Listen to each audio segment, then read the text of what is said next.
Hi అండి, welcome back to my channel Swathi cooking స్టైల్లో వంకాయ మసాలా కర్రీ ఎలా చేసుకోవాలో తెలుసుకుందాం.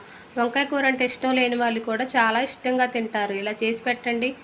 ఆనియన్స్, టమాటా కట్ చేసుకొని పక్కన పెట్టుకోవాలి. వంకాయలు కొంచెం మందంగా కట్ చేసుకొని సాల్ట్ వాటర్లో వేసి ఉంచాలి.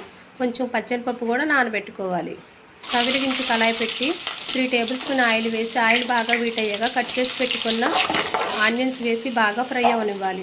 1/2 table spoon salt, 1/2 table spoon పసుపు వేసుకొని బాగా ఫ్రై అయ్యాక ముందుగా కట్ చేసి పెట్టుకున్న వంకాయ ముక్కలను వేసి పచ్చనిపప్పు కూడా వేసి ఇలా బాగా మిక్స్ చేసుకొని ఫ్రై అవ్వనివ్వాలి. ఈ పచ్చనిపప్పు బదులు పచ్చి బఠానీ కూడా వేసుకోవచ్చు.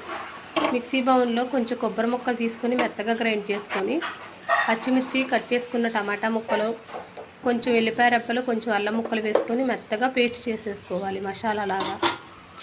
ఈ ఎండు కొబ్బరి బదులు పచ్చి కొబ్బరి కూడా వేసుకోవచ్చు.